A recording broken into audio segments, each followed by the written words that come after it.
किसान और सरकार के बीच 10वें दौर की वार्ता आज। 3 नए कृषि कानूनों के खिलाफ बीते 55 दिनों से जारी आंदोलन के बीच केंद्र सरकार बुधवार को किसान संगठनों के साथ फिर से 10वें दौर की बातचीत शुरू करेगी। बता दें कि बातचीत का परिणाम क्या होगा ये तो कुछ ही समय बाद तय हो जाएगा, लेकिन लोगों का मानना है कि जहां से बात शुरू हुई थी वहीं पर ख़त्म हो जाएगी। कोई भी सकारात्मक परिणाम निकलने की उम्मीद नहीं है, क्योंकि सरकार 3 नए कृषि कानूनों को वापस लेना नहीं चाहता है। दूसरी तरफ किसान संगठनों का मानना है कि ये तीनों नए कानून, जिनको हम लोग काला कानून कह रहे हैं, हमारे फांसी का फंदा है। हम इनको जब तक वापस नहीं कराएंगे तब तक घर भी वापस नहीं जाएंगे। इसलिए इस वार्ता का कोई विशेष परिणाम निकलने की उम्मीद कम ही की जा सकती है। इसीलिए कहा गया है कि वार्ता जहां से शुरू हुई थी वहीं आकर फिर रुक जाएगी, फिर आगे की तारीख मिलेगी।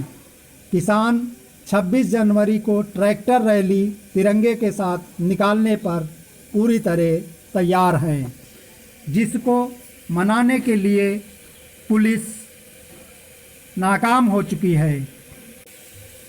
गणतंत्र दिवस पर ट्रैक्टर रैली न करने का अनुरोध करने के साथ ही कानूनों के प्रावधान पर चर्चा का प्रस्ताव देगी। वहीं बुधवार को ही ट्रैक्टर रैली के खिलाफ दिल्ली पुलिस की याचिका पर सुप्रीम कोर्ट ने सुनवाई भी है। ट्रैक्टर रैली निकालने पर अड़े किसान नेताओं को दिल्ली, यूपी और हरियाणा की पुलिस मना नहीं पाई है। पुलिस अफसरों ने मंगलवार को लगभग 1 घंटे की बैठक की। अगली बैठक 1 या 2 दिन में फिर हो सकती है। उधर भाजपा के प्रदेश प्रभारी राधा मोहन सिंह ने 3 नए कृषि कानूनों का विरोध करने वालों पर पार्टी के राजकुमारों पर तंज कसते हुए कहा कि जिन्हें धान व गेहूं में अंतर नहीं पता है वो इसका विरोध कर रहे हैं। मंगलवार को प्रदेश प्रभारी जैदपुर क्षेत्र के ग्राम दौलतपुर में पद्म श्री किसान रामशरण वर्मा के हाईटेक फार्म हाउस पर इफ़को द्वारा आयोजित की गई किसान कंबल वितरण कार्यक्रम में शामिल होने आए थे। उधर राहुल गांधी ने कहा कि आज देश के सामने एक त्रासदी आ गई है। सरकार देश की समस्या नज़रअंदाज करना चाहती है, साथ ही गलत सूचना दे रही है।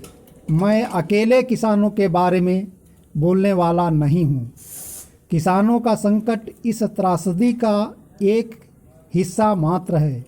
आज तक कृषि क्षेत्र का फ़ायदा किसानों और मज़दूरों को मिलता था।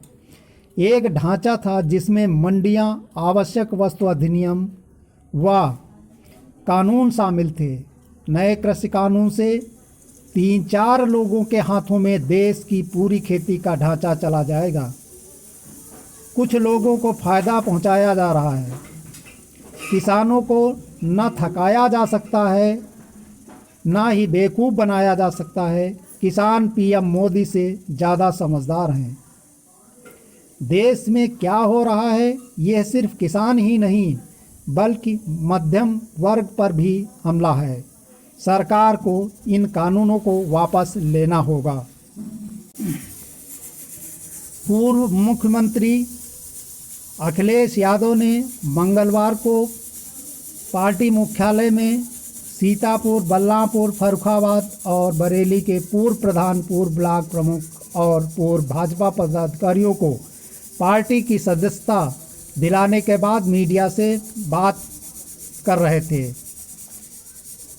अखिलेश यादव ने कहा कि प्रदेश बेरोजगारी, फर्जी एनकाउंटर, नकली शराब से होने वाली मौतों, खराब स्वास्थ्य सेवाओं, रेप पीड़िताओं को न्याय न दिला पाने, हंगर इंडेक्स और सांप्रदायिक हिंसा में नंबर 1 है। विधान परिषद चुनाव में दोनों प्रत्याशियों की जीत पर कहा कि यह भाजपा का वॉक ओवर नहीं है। बीजेपी के कई विधायक क्रॉस वोटिंग के लिए तैयार थे। हमने गलती से तीसरा कैंडिडेट नहीं लड़ाया। मुद्दों से ध्यान भटकाने के लिए वेब सीरीज तांडव पर पूरी सरकार तांडव मचा रही है। हालांकि उन्होंने ये भी कहा कि फिल्म अभी नहीं देखी है। सरकार गणतंत्र दिवस के मौके पर किसानों की बात मान ले। संविधान के लिए इससे बड़ा सम्मान और कुछ नहीं हो सकता है।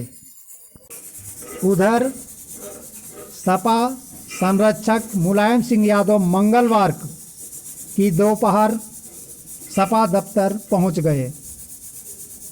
उन्होंने कार्यकर्ताओं में जोश भरते हुए 2022 में सपा सरकार बनवाने का आह्वान किया।